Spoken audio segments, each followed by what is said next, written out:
Hey guys, it's Bridget and I'm in my orchard. My orchard looks amazing and I'm gonna tell you why.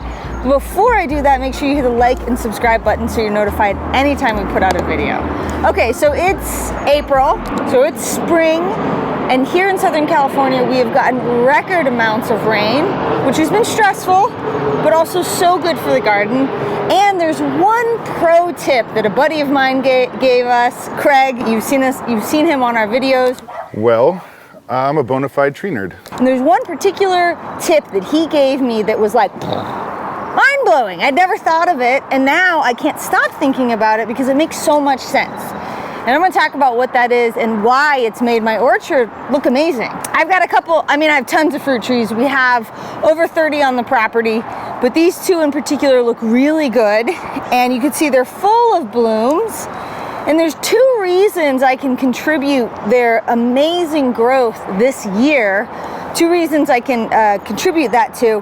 One is the amount of rainfall that we got. We have gotten over 4 to 5 extra inches of rain this year than we typically get, and that has made for beautiful fruit trees. Now, you can see all these hoses everywhere, total tripping hazard, pain in the butt, but that's because we gather rainwater. We have rainwater collection throughout the property, and we use them to water our trees. Now that water, that free water that comes from the sky, is free of all of the things that are typically in your tap water, including the salt that is very common with irrigation water or tap water here in Southern California. So these fruit trees have gotten massive amounts of water that is relatively clean, right? I recognize that rainwater isn't perfect anymore, but it's still free of a lot of the additives that we put into our tap water, like fluoride, all of those things. So I want you to see this and see how beautiful they look, because this should be an indicator to you that when I visit people's orchards and gardens, a lot of times what I notice is they're not giving their plants as much water as they need. Particularly in Southern California, in a normal year, we might get 7 to 8 inches of rain if we're lucky. That's well under the amount of inches of rain that we need to sustain agriculture or healthy plant growth. Because of that, we need irrigation. And a lot of times, gardeners, not knowing how much water to give their plants, actually give their plants too little, and they're constantly in a state of water stress. So you can see these beautiful green growth is just, it's all flushing out because it's spring and because the soil is really well hydrated. So that's the number one thing I want you to see and notice in your garden. For any of you guys that are in Southern California, and really actually a lot of parts of California right now, I know it's been stressful with the rain, but go out and look around and see how green everything is. We're having a massive super bloom this year. Wildflowers are going crazy. Everything is so happy because of the extra rain we've gotten. And keep that in mind when you're gardening, that a wet garden or a garden that has more hydrated soil is going to be a happier garden. Now trust me guys, I know that gardening and watering your gardening to this extent can be very expensive. I totally recognize that. We have tons of videos about watering during droughts, capturing your rainwater, putting your garden on irrigation, which is the number one way you can save on your water bill, is watering very precisely and consistently for your plants. It's actually cheaper for you to irrigate than it is for you to hand water because you're getting water exactly where you need it. All of those things can be used in combination to bring down your water bill. But the flip side of that is, if you don't water enough and your plants are constantly in a state of heat and water stress, they're gonna struggle. And you're probably gonna spend a lot of money on other things trying to fix that problem. And also, you never really get a bountiful garden. So you have to kind of weigh out where you're going to put your money in your garden. And unfortunately, here in our very arid and semi-arid area of the United States, you gotta water, and you gotta water plenty. And this is a really good example of what that looks like. Now, that was not the number one tip that I talked about in the beginning of the video. That was actually just my aha moment. I wanted to show you what I have seen in my garden. Maybe you can recognize it in yours. But the number one pro tip that Craig gave me that's can't get off my mind is that you have to strip your fruit trees of excess fruit, or all the fruit once it's ready in a season, because if you don't, it's sapping energy out of it constantly. And I'll give you a prime example. So these fruit trees, the top tier is all citrus. Well, you only can eat so much citrus at a time. So unbeknownst to me, I was really not doing good by the trees by leaving fruit on there year after year after year and only harvesting what I wanted to eat, because the tree is putting energy into, you can see flowers, you can see new leaves, and you can see fruit. So it's three things happening at once that's really stressful on the tree. Now, obviously, in this particular case, there's a couple of pieces of fruit left that are not ready. So I'm leaving them on there so that when they're ready, I'll harvest them and I'll eat them. But an example is this fruit tree. This had a bunch of caracar oranges on it. And, you know, I was savoring every single orange. I was eating one a day and just, you know, loving it and enjoying it and being very careful about how I use them. And I did that for several years, not realizing that the fruit that's hanging on that tree over and over and over, month after month and year after year, is only sapping energy from it. So this year, took his advice, took all the fruit off. I had to give some away, we had to juice some, we had to freeze some, not a big deal. And because of that, it can focus on the two things I need it to do during this time of year, and that's put out all this beautiful blooms and these beautiful leaves. So let me show you another example here.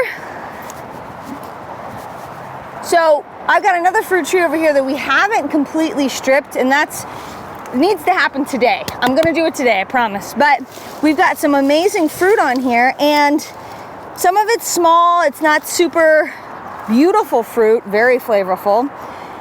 And a new gardener might think, oh, I'll just leave it on there and harvest it as I need it. But right now is the time of year when it's trying to put out new growth, new flowers, new greenery. And by leaving these on here, all I'm doing is giving it one more task that it has to do when it's already, you know, working so hard. So I need to do it a favor and pull all this fruit off, eat it, enjoy it, give it away, make jam, do whatever. And then this plant is going to be so much happier. For you guys in Southern California, another thing that I learned, look at this. See this guy here? So this is nasturtium, beautiful plant, super aggressive, especially in San Diego County where it's basically wild. This is not nasturtium I planted. This is nasturtium, wild nasturtium from the canyons that has just taken over the garden. See how it's growing up into the tree? It may look beautiful, but please learn from my mistake. Pull it out, get rid of it, because it can actually engulf a lot of the tree and cause massive damage because it's blocking out precious sunlight.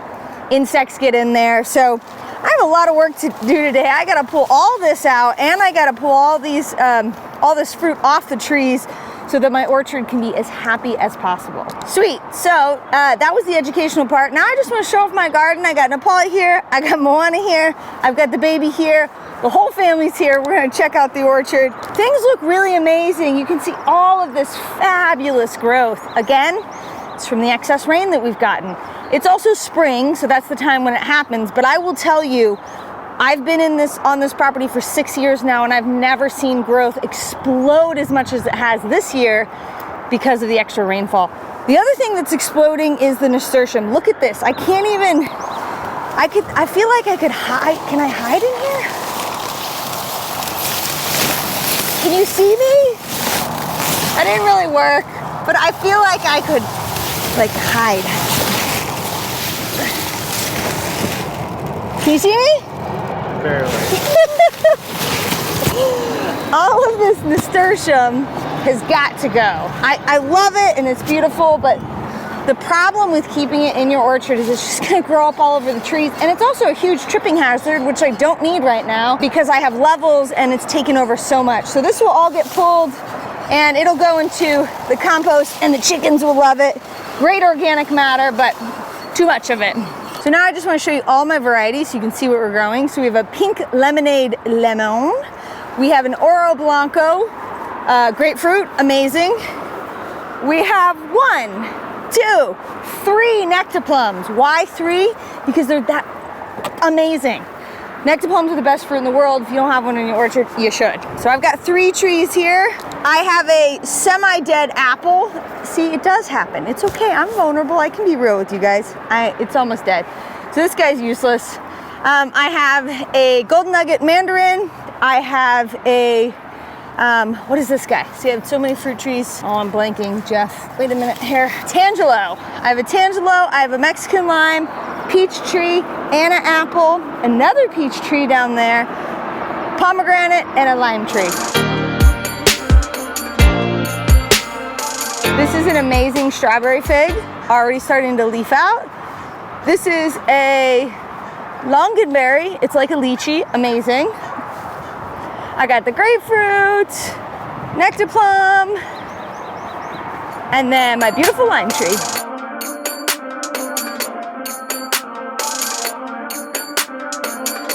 And lastly, my beautiful avocados, which are flowering and look amazing.